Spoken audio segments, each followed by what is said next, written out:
Hi, everyone. Welcome back to another episode. Today, we are sitting down with Mike Yates of TFA. We are having a really interesting discussion about AI and the role that AI is playing in the classroom to help to solve for those core competency issues and to place teachers in a really unique position to be able to have fun and really create those intentional creative projects. We had this interview scheduled off of a LinkedIn post that I made around Unbound Academy, a new academy opening in Arizona based off of another academy in Austin. We sit down and we talk about what exactly this means for education, how Unbound and other schools are breaking the mold, and how they're really setting the expectations for how teachers and schools can model after this unique experience that has been created, or as we can almost frame of a sandbox. If you don't already know Mike Yates and you're not following him, he is really leading the mold at TFA and their Reinvention lab and helping teachers reinvigorate their teaching, as well as being able to really see how AI can play a role in the classroom. So we hope during this episode that you can sit down, pull up a chair, share it with a friend, and dive in with us as we talk about how AI is really changing the game for teachers, but how you have to be ready for it and the truth behind all that comes with it. So tune in, turn it up, and as always, let's get ready. Hi, everyone, and welcome back to my channel. My name is Leena Marie Saleh, the Edtech Guru. I want to thank you so much for spending time with me on this journey, for all the support that you give me, and for following along. Don't forget to hit the thumbs up button, subscribe, and let's get ready to do this. Hi, everyone. Welcome to another episode. Today, I'm sitting down with Mike Yates of TFA. Mike, how are you doing today? I'm doing great. Thanks for having me. Awesome. So excited to have you and really excited to talk about this topic that we're discussing today. So we're going to first kick it off, though, with sharing a little bit about your background in education and maybe your journey to where you got to today. Yeah, absolutely. So my background, like education kind of feels like the family business. Like my mom was a teacher my whole life. I had the misfortune of taking my mom's 8th grade algebra class. That was horrible, but also kind of fun. She was kind of a wacky teacher, did things like not by the book, and I watched her get in trouble for that a lot. So I had sort of made this promise to myself and to my mom that I would not become a teacher. And then that's exactly what happened. After I got out of school, I fell into teaching and coaching basketball, volleyball, speech and debate, and I sort of loved it. I also had the sort of weird task of helping to build out and write new standards for a private high school in my very first year teaching. So one, like they probably shouldn't have trusted me that that young, but two, it gave me this itch for like school building, like being like designing the actual school program. So I wanted more experience, went into the public education sector next. And in 2015, I applied to Teach for America. I had this brilliant idea that I thought that you could actually have classrooms in schools that were one to one. So every kid had a device and you wouldn't have to lecture at all. You could just let an app do that and you could build fun projects. I brought that to TFA and they literally like stopped my interview short, and there's not a record that I ever interviewed. I don't think there's a record that I interviewed, but I have the emails. Like I know I was there. Like, but yeah, I was rejected. I was ruthlessly rejected by TFA in 2015. Went into the classroom and I had a student that couldn't read in the 6th grade. So I tried this like theory that I had about learning apps. Um, and it worked on him. So I just fell into cool project after cool project, ended up at this wacky school that at the time was called Emergent Academy. And then we rebranded it and called it Alpha. And now, after being there for a few years, for about 3.5, 4 years, ended up at the Reinvention lab at Teach for America, which is hilarious to me. It was such a funny conversation. I was like, oh, here we are again, full circle. Other experiences in between there, like starting an edtech company, building a version of Alpha that was in a like 99% black neighborhood that is a charter school. Like it was very different. So a lot of things sprinkled in there, but just like all of it is just this pursuit of doing school the way that I think it should be done. The way that is, like not by the book and way cooler and more valuable version of school. Yeah, I think that's a great story in the sense of like your journey, because I think a lot of times educators feel that they have to be in this like tiny little box that we put everyone into, and the school system still looks exactly like a tiny box. Like there are some sprinklings of things that have like changed, and there are educators doing great work, but I think generally the education system is quite a big box. And I think it's funny sharing how you went to your interview, your first one at TFA, and being like, hey, this is what I think we should do. And they basically just said, no, thank you. And now Yeah. here you are leading the TFA, reinvention lab. So I think it's a pretty cool, like little journey back to Yeah. um, where you started and where you wanted to start a long Yeah. time ago. Yeah. It was definitely a funny conversation. It was fun. Yeah, I'm sure. You pulled up the receipts. You're like, I do have receipts from this a long time ago. Just so you Yeah, I guys swear know. I can pull them up. We can put them in the show notes. You're like, I'm gonna put the transcript right here for you guys. Yeah.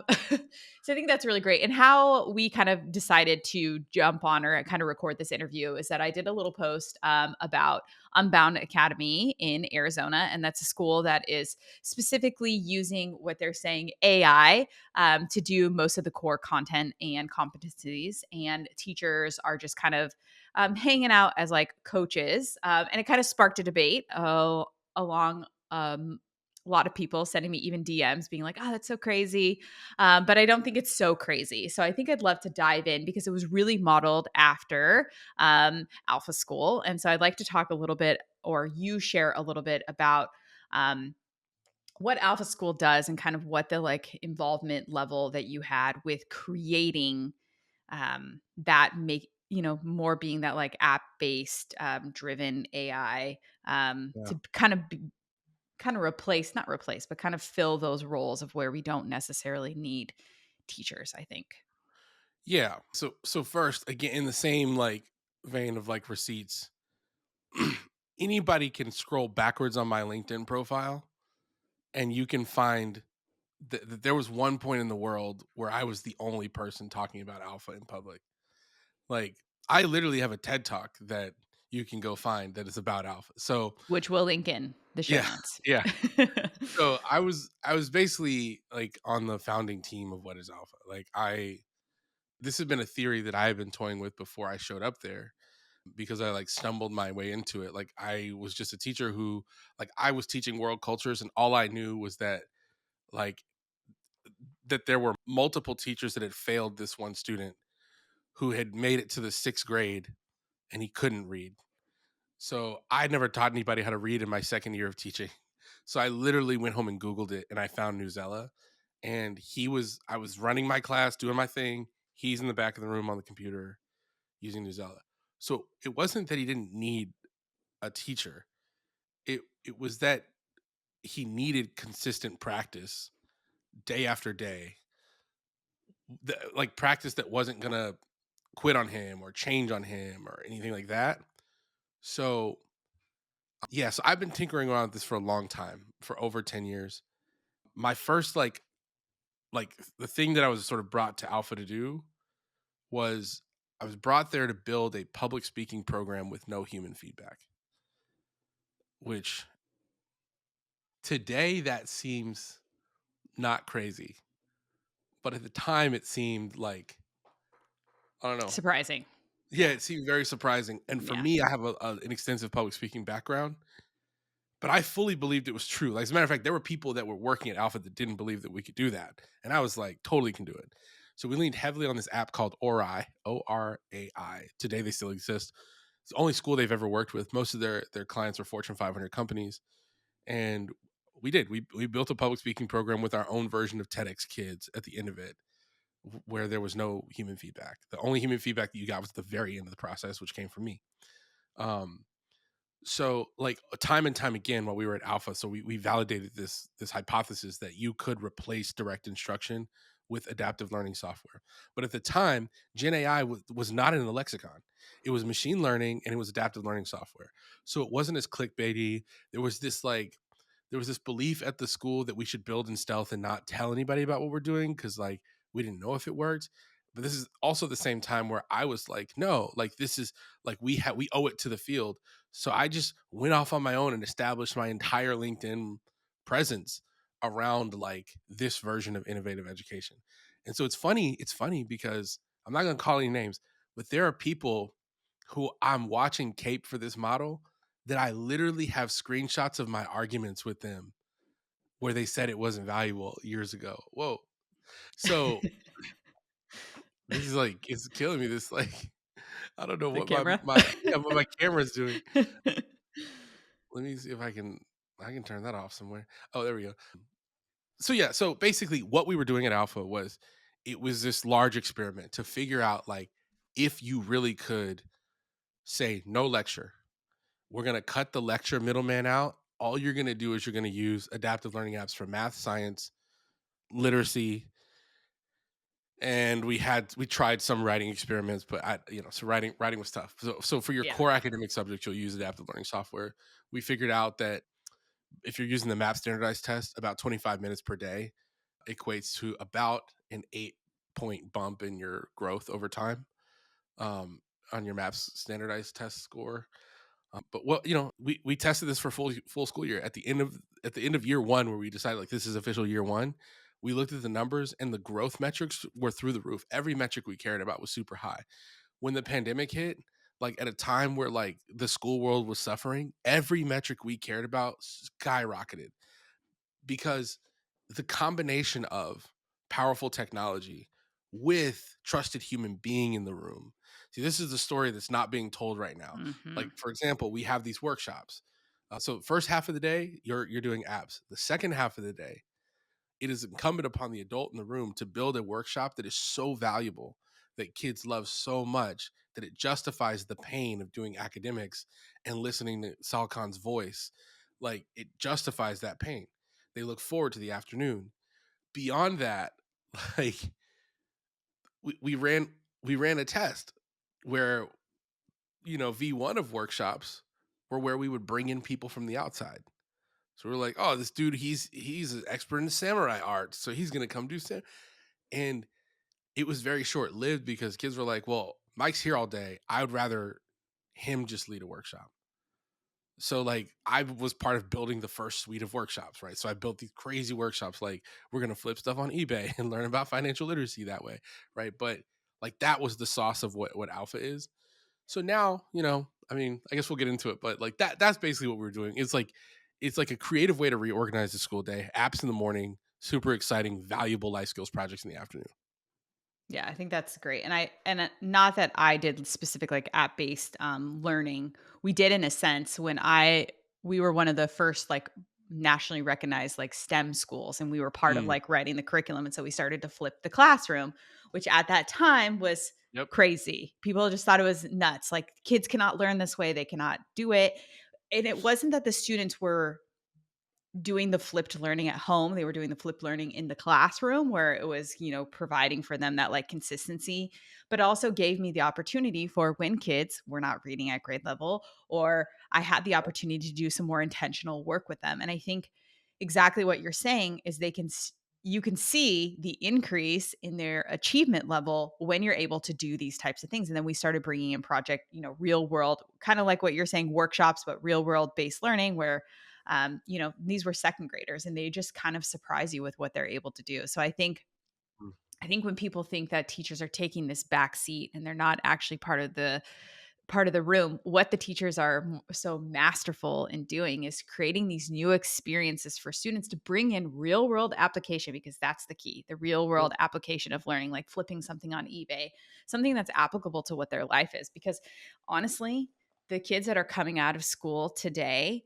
don't necessarily have those skills to even thrive in the economy that is living and breathing today. And I think Yep. AI is funny in the sense that we're like, oh, AI, but it's really these adaptive learning. That is AI. That's been around for a long time. It's just been categorized in 15 a different years. way. So it's not surprising. The teacher's not Right. taken out of the room. It's not doing anything. It's just we're not capitalizing it, really understanding that that is what it is. And then there's this other part of the generative AI piece, which actually can work even more beautifully to Hmm. create this really holistic approach to learning. And I think that that is where the joy is, and where it tends to get bashed as like, oh, it's replacing educators. It's like nobody said we want to take educators out of the classroom. We want to Right. enhance what they're doing and spend less time doing all this meaningless things that don't matter to a student's longevity of learning Yeah. outside of the classroom. Right. And I'll even say this, like, um, there's some things that we did when I was at Alpha that at the time we felt like we failed at them, and now we Yeah. feel very smart. Like I can't get into all the details, but we built this thing that years ago that was called CoachBot, and it was essentially like what Conmigo is today, and kids hated it. They literally were like, "Mike's standing right over there. Why would I talk to this? Like what?" Mhm. So like this is why I wag my finger at whoever's writing the article that is like, I get it. Clickbait titles work. I understand how new media works, but like the message that's being sent, the new terminology that they're layering over a model that has actually worked for now quite some time, like thinking about how quote unquote old Alpha is. But I think that the thing that, like, if teachers are reading about Unbound Academy, they're reading about Alpha and they're like getting upset, here's the thing that you can rest easy knowing: Alpha is not a scalable model. Like, uh, it takes a lot of money, and it takes the right staff to make Alpha work. And so it's because of that, it's very hard to replicate something like that. So, and I also, like, I can tell you for a fact there's a lot of smoke and mirrors at, like, what people are seeing, but the people that are pulling the strings and making decisions at Alpha have no desire to replace the school system. I just like, let me just say that, like, there's a lot of rumors. I get a lot of DMs, I get a lot of emails, and I'm like, look, let me just tell you, like, they are not trying to replace your public school system. That's not what they're trying to do. Like, just think about this. Think about how long the school has existed now, where the school is physically located, downtown Austin, right down the street from the Google building. So just those two things alone should tell you that the project is not cheap. And somebody is funding this project. Whoever this somebody who's funding this project is must really give a damn about education, because they Mhm. keep losing money. Alpha does Mhm. not make money. So Yeah. like, just because it's a private school does not mean they're raking in the dough. Like, I'm telling you, folks, like, somebody's losing a lot of money and that person deeply cares about the issue. So in that way, like, Alpha's a net positive for the field. It's a real, like, in a way, I used to tell people this, and I stand on it. Like, Alpha in Austin and Unbound, and Alpha's got another project that they're doing in Austin with a, like, brick and mortar charter school I just Mm. visited. Like, those have to work, because we have to, like, and as uncomfortable as they are, as weird as the storylines are, as bad as the clickbait is, somebody has to see a different way to do this and go, what would that look like in Liberty City, Miami? Oh, what would that look like in rural Idaho? Like, what does that look like in Louisville, Kentucky? Like, so I personally have a lot of issues with the way that Alpha is doing things, but in the end of the day, they have to exist. They Mhm. have to make it. Like, Yep. sitting in the seat at TFA in the Reinvention Lab, Alpha has to be loud for the first time in its history, because I think it's important for the field. Yeah, it is important. And you need a model. So like a Yep. big public school system isn't going to take a risk unless they can Right. see that it's working somewhere else. And so unfortunately, sometimes these things get overshadowed by headlines or things like Yep. that. But at the end of the day, it's the work that they're doing and the getting their hands dirty that is able to actually create more innovation in public school systems if somebody is like a test market, essentially, Yeah. like a beta, Yeah. basically. Exactly. And we need betas to be able to have that success throughout anything else that we do. 100%. Um, yeah, just like big businesses. So, okay, so let's shift a little bit about that and talking about obviously, the real world learning experience that comes in there. But how, and you're doing a lot of work at TFA regarding AI and that sort of thing. How can educators really take the time to truly embrace AI in their teaching?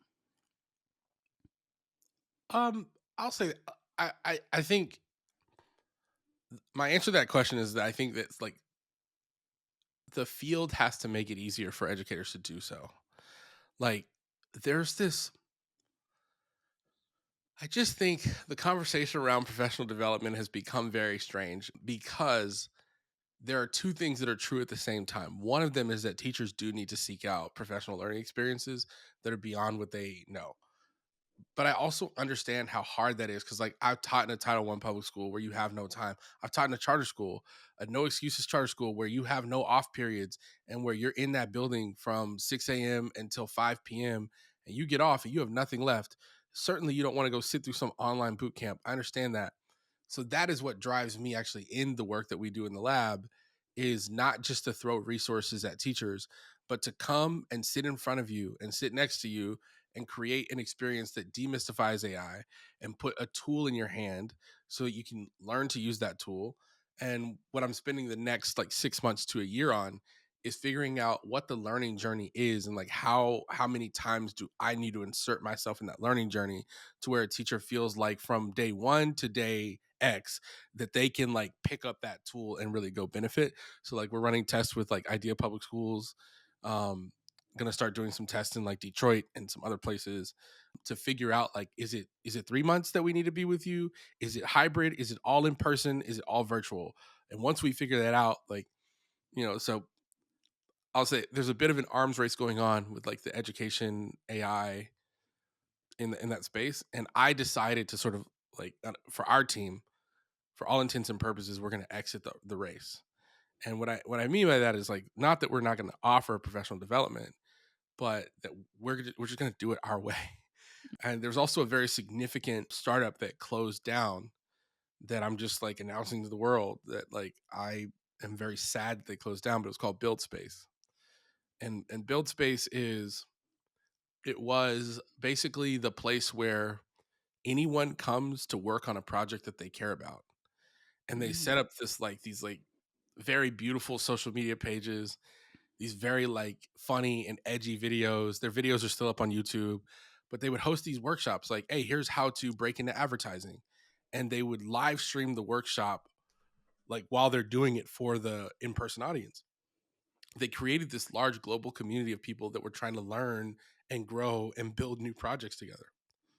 Well, I told our team at the Reinvention Lab, I was like, Build Space their founder wrote this beautiful letter about like, hey, we're closing up shop. Basically, he's like, I'm tired. I can't keep running this race. And I saw the letter as a prompt for like someone pick this up and build it. So I am reshaping our AI work in the image of Build Space. Mm. We're going to build the Build Space for educators to learn to apply artificial intelligence in real meaningful ways, whether that be like math instruction, whether it be project based learning, whether it be let me take these 7 back office tasks off my plate. So we're partnering with a bunch of different. Well, we will partner with a couple of different organizations to make it happen. But I think like I say that to say, I think that the answer to this question is that there has to be a place for teacher. And when I say a place, I mean multiple places where they can get in, fit in, get off, get on, like multiple on and off ramps. And then teachers have to want the learning experience. So I am the way I internalize that advice is that I take the onus on myself to make them want it. So I'm trying to create these large social media accounts and create incentives and cool contests and like beautiful graphics because nobody wants to show up to a Google spreadsheet and a freaking Slack channel. That's what Build Space got right that we're learning from. So I'm trying to build the the build space of AI learning for educators. I really like that approach in that what you're saying is that you're kind of well, you're just rethinking the education training experience. Yep. Yes, teachers need it, but the most beautiful part about any professional development work is that you have to give experiences within the workshops. So I think Yep. anybody can show up and they can do the prompting. The thing about it is educators don't have the space or the time to think about it. So they need the guidance. They need somebody to show them like, hey, AI can do, Chat Mhm. GPT can write your lesson plans by doing ABC, but let's show you how we can flip this a little bit and, giving them that exposure and experience. And I think that that's really cool. And I like that I like that you're also not making it exactly that, like a spreadsheet or, oftentimes you show up to a professional development or like learning space and you're just like, I can't believe I have to be there. This is so lame. Right. And you just check out before you even get there because the experience itself from the minute you step in is so boring that you're just like, I'm out of here. So Hmm. it's important that we build something that makes an educator want to continue to be there and to Yeah. continue to learn. Because I think we think like, okay, we get them through the door, but we don't think about that experience while they're in the door, about how to continue to build that. And I think you having multiple endpoints is really important in that process too. Yeah. The other thing I'll say to people is that I structure every workshop and PD that I lead like a TikTok video. Hmm. The thing So that can I I come to your next workshop? absolutely, absolutely. Like, we're in the same you gotta come to the idea one that we're doing. Okay. We're also doing the scope showcase, like, it's gonna be so fun. So you should come. Yes, yes, you Okay. All right, great. so, like, essentially, like, I choose the right music for the room because like, TikTok at one point and it's still, like, all about the trending audio. So, like, I there's music playing at the beginning of every workshop where there's vibes. But also, like, the thing that people need to know to do well on social media is one thing that you need to know to lead a great professional development session, which is that nobody cares who you are. Like, the first thing that happens at I remember as a teacher, I remember watching a person spend 15 minutes tell me about all their degrees and their accolades. And I'm like, dog, I don't care. Like, you, I have so many. I gotta decorate my classroom. I gotta come up with my tryout schedule. But you telling me that this one time you went to Brown and you met Soledad O'Brien, I don't care. Like, and so I would tell people the best way that the best way that I've found to sort of perk a teacher's ears up is to make the first 20 minutes of that PD have nothing to do with you. If it's all about them and if you're getting them moving and getting them laughing and showing them that like this time is different. Like normally my standard intro for professional development is hi, I'm Mike and I'm just a guy who's exceptionally interested in everything. And that's it. Like I'm not special. Like I was in that seat before, right? So like all that matters is that I have something to give you and I want to get you to that thing as fast as possible. It doesn't matter really who I am or where I came from. Yeah. I like that. I like leading it like a TikTok video. It's an interesting perspective that I don't Yeah. think we often think about. I mean, sometimes I don't also think about that sometimes when I'm creating content, like, oh, should this be hooky? Like, how can I Yeah. like, how can I get them to like stay in this? And really the captivating part of it is, setting the vibes and the energy and just kind Yep. of, really putting it on them. It's not really about you, like, nobody cares. Like, yeah, Right. I work at Canva. Yeah, I have all this like background and I've built curriculum and I've done all this other kind of thing, but it's about what can you provide me in this environment at this time and not no cares that I was an ambassador at A, B, C, D, E, F, G. Like nobody cares. It's really just about that space and interest of space and time. Yeah. Yeah. Okay, so let's talk about. So we talked about kind of shifting the mindset of professional development and kind of fostering that, and really, setting the vibes and all those types of things. But I think there's also this interesting conversation. I was just recently, I was recently just reading comments on like one of these like AI, like maybe it was like Magic School. I don't know what it was, like an AI thread. Just like it was actually an ad and I was reading the Yep. comments, and all these people were like, AI has no place in the classroom. Hmm. It's all about me. I'm the teacher, and I, and this, and ABC. And it's like, listen, AI does have a place in the classroom. It's just the truth of the matter. And if Yep. you're thinking that way, you're like way old school because guess what? Everybody in regular industry is now adapting and using AI in some capacity, whether that Yep. is for generative learning, whether that's for posting something, whether that Hmm. is for creating a script or tailoring your script to a different audience, or maybe giving you a different mindset shift like, hey, I'm a second grader. Does this reach me? What am I taking away from this ABC?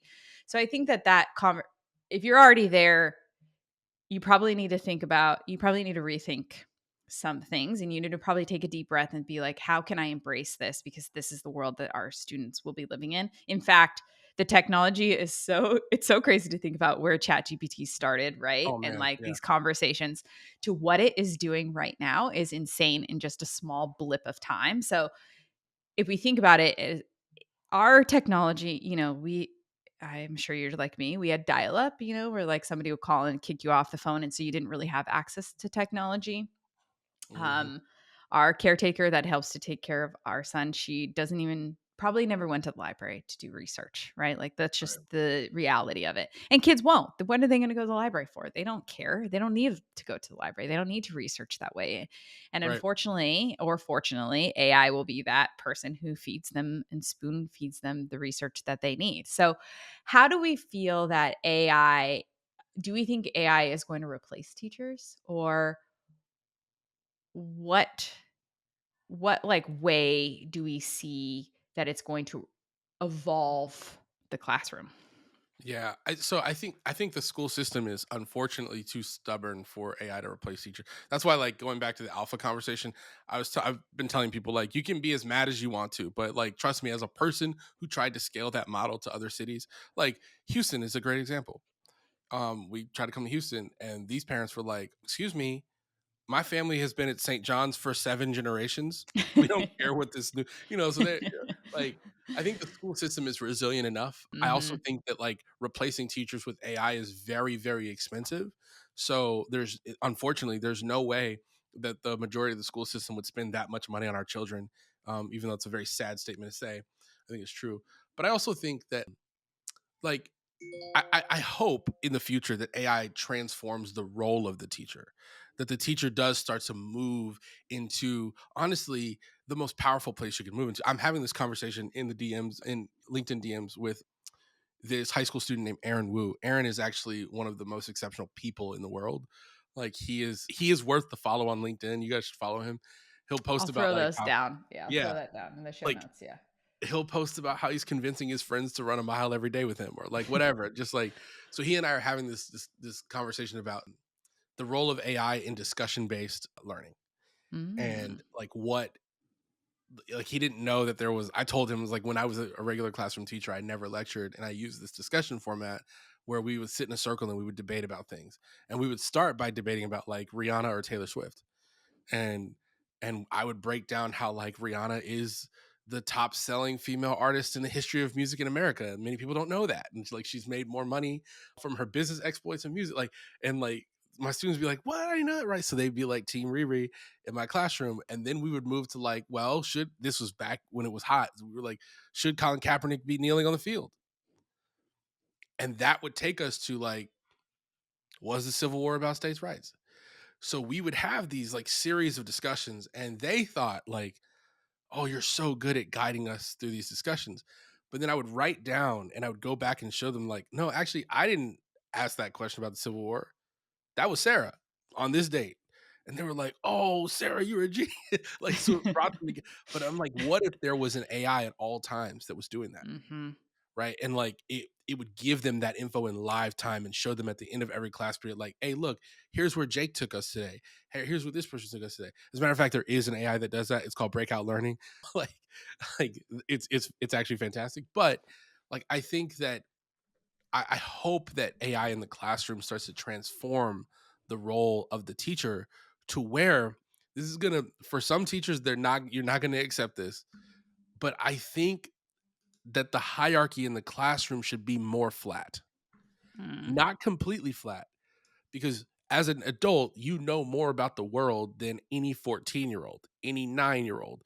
That is still valuable and important. Like, but like what happens on the stoop at grandma's house, like, those interactions will still exist outside of your classroom, but there's still an opportunity for them to exist in your classroom. Yep. That part of learning will always be valuable because that's the way humans orient to each other. But if AI can help us and help students understand that, like, yo, we're on this journey together. Some of us know more than others, and they take a really important role on that learning journey and that learning experience, then I think we win as a society. I Mhm. think school sucks less, and it feels less like something I have to grit my teeth and get through, and more like something I look forward to. I think you'll find students who, not more lucrative, but they'll find more meaningful careers. The thing Yeah. that I've learned about Gen Z over time is that everybody's motivated by money, but they are not motivated by titles in the same way. They are motivated much more by passion and impact. And I think Gen Alpha will be the same. So like all of a sudden it's like, no, mom, I don't want to be an engineer because that job sucks. Like I don't want to be a lawyer because I'm not passionate about law. Or maybe like I am passionate about law and I'm 17 years old, right? So, but I think like positioning teacher and student on a learning journey together Mhm. will help. I mean, I'll give you a perfect example, and this is not just like this is because when I was a teacher, I literally some people thought it was an act, but it was very real. I was like, I'm literally clueless about the world. I don't know what I want to do next in my life. And I had this student named Cole who was on my basketball team. And I would often talk about like, yo, there's gonna be a time when I'm like, I'm gonna leave the school and go do something else. Like, I don't know what it is, but like I'm gonna figure that out. Cole is now a guide at the charter school version of Alpha. And I saw him and he's like, I was like, dude, this is where I went after I left school. And he was like, oh, that's crazy. Like, I didn't even That know that. is funny. Yeah. So, but like being able to say that to him all these years later was so interesting because in that classroom, like they all knew this dude is building the plane as we fly it. Like he Mhm. doesn't, and that was an accident. That was just me, just me being young and not really knowing what I was doing for real. But I think there's more. I hope AI introduces more of that feeling and emotion in the classroom. That like Mhm. we together are building this plane as we fly it. The information's out there. We can all go pull it together, and we can all make meaning of it together, as opposed to just like I'm a teacher. I know everything. I have a degree, and you don't. I hope AI makes degrees less valuable. Yeah, So, I think that's really interesting, actually. Perspective. I like what you're saying about like capturing the learning at the end of each like discussion. I think that that's really meaningful and impactful. I also think it'd be really helpful um, to capture that at the end and be able to have more open communication with parents. I think that that's yeah, often like a misunderstood or really parents are really underutilized. I think in the learning journey within our 100%. classrooms. Yep. And I think if you could kind of open that up and maybe it sends a transcript at the end and we're less embarrassed about what we're having or, the authentic conversations. I think we're so afraid of being wrong or being mistaken that like we kind of close the doors to parents and the pandemic opened it a bit, but then I think the doors just Close right back. got stronger. I think Yep. the Yep. force between the two, I don't think it really like reopened that back up. But I think it'd be really interesting to be able to have that and be able to capture that and be like, I take copious amounts of notes because I forget things and students are forgetting things too. And you have receipts from you being, TFA, Mhm. interviewing years ago. But if students had those receipts that they could pull back and be like, I actually had this really meaningful conversation years ago. Let me pull back and look at this record of this conversation or that conversation. I think it'd be really meaningful. I was just at the doctor's the other day and they were using that note taking, AI note taking, in to capture it because they're probably not capturing things in the right way. So if they can go back and really look like, oh, we had this conversation about ABC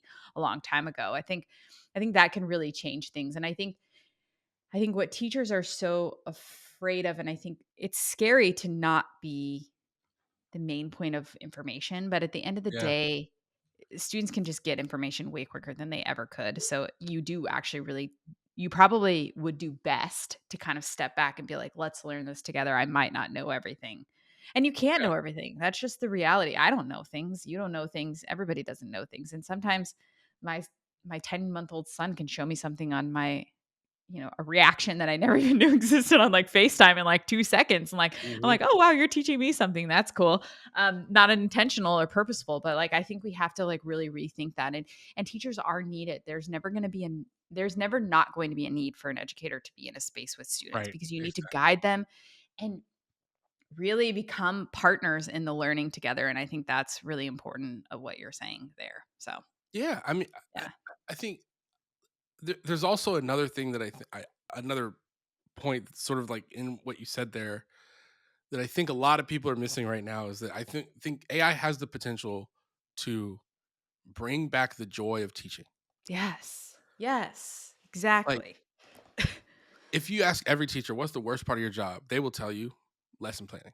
Yeah. Like I see it all the time because I travel the country doing AI workshops, and they're like, "Oh my gosh, like I can find this." Just happened at Idea. public schools in Houston where she was like, "Oh, I'm gonna build me a lesson plan generator real quick." She was like, "I know you said not to build that, but I'm gonna build me one real fast so I can just get my admin off my back." She's like, "You know how Yeah. much time this is gonna save me?" And I was like, "Yeah, like so go ahead and build that because I actually do. I know what that feels like to have to submit those." But Hmm. imagine like all those parts of your job that make the teaching profession suck. If you can outsource that to AI, how much more joy would you have about your job? Like, I'll tell you this, at, at Alpha, like I eventually left the classroom altogether, but at Alpha, I learned what that meant firsthand. Like to not have to grade things and to not have to submit a lesson plan and to show up and literally run in the room and be like, what if we did this? Like at one point, like my partner in crime at Alpha, his name is Elliot Baker. Elliot and I texted him and I was like, hey dog, we're gonna build a student run consulting company. And he was like, all right, cool, I'll see you at school. And we like a week later, it had a name, there were clients, and students were like going to Warby Parker and planning an event for South by Southwest. And I remember like they came back and they were like, I don't know if they're going to listen to us. And I was like, well, we'll just adjust this and that. And as they left the room, I was like, that is what education is about. It is about the real moment where the kid interfaces with a problem in the real world. And like that, but it brought back the joy of educating for me. Like school was no longer dead. So I think AI can do that for educators if your admin and your teachers and your parents are all on the same page. It can Hmm. do that. Yep, it can. And I think that is exactly the missed part of the conversation. I think that we so focused on taking away, and that's what we thought with like one-to-one iPads and like all this other Yep. kind of stuff, right? Like it didn't really do anything. It just is the same thing, just utilizing it in a different way. Right. The difference about AI is that it can just save you so much time if Mhm. you just have to put the work in first to like learn how to do it and really understand how to work it and finagle it in the way that you need it to. But it could really just it can bring your joy back. And I think that that's what we want at the end of the day. We want students to have joy and we want teachers to have joy. Right. And if you have those two things together, what students are capable of and with the learning that can happen, it will be off the charts. Yeah. Yeah. And I'm saying this both because I work at Teach for America and also because I believe this to be true. Like I watched my mom, is the saddest thing ever. I watched my mom lose that joy over 39 years. And Yeah. she retired 2 years early. Like she was one. I told her once, I was like, I'm gonna have to drag you out of the classroom, kicking and screaming. And I, over the course of my life, watched her just like hate going to work. And I said to her once, it's like, this cannot be good for those kids that you don't want to be there. And I think there is such a, I think it's important for the next generation of teachers to be able to see the adult in the front of the room having fun. Like, because think about every kid that like watched those teachers. HISD has also been on fire. Like we know. But Yeah. if you're an educator and you go into work and you let on that you hate your job, like why would a kid ever sign up for that in the future? Why would a college student who's shadowing you, who hears you talk bad about your coworkers and your students in the break room, like why would they ever choose to teach in the future? So like if we don't bring back the joy of teaching, there's a real world where we might need to have AI take the role of the teacher because there won't be enough humans to take that role. Like that's what Yeah. I don't think people understand. Like Gen Z and Gen Alpha, they are not coming to save us. They're like, yo, I can teach on TikTok live and make twice your salary. Like and I know that sounds like, if you're not a person who's on social media, I know that might sound like an exaggeration, but I am a content creator in the creator program on TikTok, and I make a nice little bit of side money. If I were doing that full time, I can see what they mean, right? Like I met a Yeah. 17-year-old who teaches people how to cook on TikTok, and he done bought his parents' house, bought him a car. Like, so if your life is miserable, why would they ever sign up to to show up in a classroom? I think it's very true. And I think me speaking personally is I came from a school where I was teaching STEM and all of that. And then I went back to the traditional classroom where, for lack of a better word, shit on, like just Mm, was not allowed to like do or have joy or have any of that kind of thing. It just had to be very mirror like of what your other person was doing. mhm. And I did start hating going. I kept thinking I can do another day. If I can do Yep, today, I can do tomorrow. yep, Instead of, I used to love it. I used to just be so excited about teaching was all I talked about until it yep. stopped being that way. And you're right. Nobody is coming. People who are wanting to be teachers is on the decline. So if we don't start doing something and start embracing it in the way that it can be, you're right. There won't be anyone to fill those roles. And I think that's the danger. And so I hope if anyone takes away anything from these conversations is one, we both love AI, but we also love Yep. educators. And even more so, we want to see educators thrive, but we also want to see students thrive. And if you have that partnership together, you really can achieve really great things. And so, if you're not already doing so, I hope that you're following Mike on his socials. He also does some other side stuff. Everyone can have side projects and side joys. So Yeah, he's also doing some other things. So follow him and, find some joy and enjoyment in other things too, besides just teaching, which I think actually makes you a better educator, actually. agreed. Yep, Yeah. yep. I mean, Awesome. one of my favorite TikTok accounts to follow is a guy who does. He's a sixth grade teacher or middle school teacher who does sneaker reviews and sneaker Oh, photography. He's so I bet great. that's so good. Yeah, he's great. Awesome. Well, Mike, thank you so much for joining us today. And Yeah, I'll no make problem. sure I put all of this information down in the show notes. And as always, we'll see you guys next time. Bye, everybody. Thank you. Thank you so much. You've made it this far. We are so thankful that you're here. Make sure to hit the subscribe button, thumbs up, comment below, and join us for all of our next videos. Thank you so much for joining us as we disrupt education together. See you guys soon. Bye, everybody.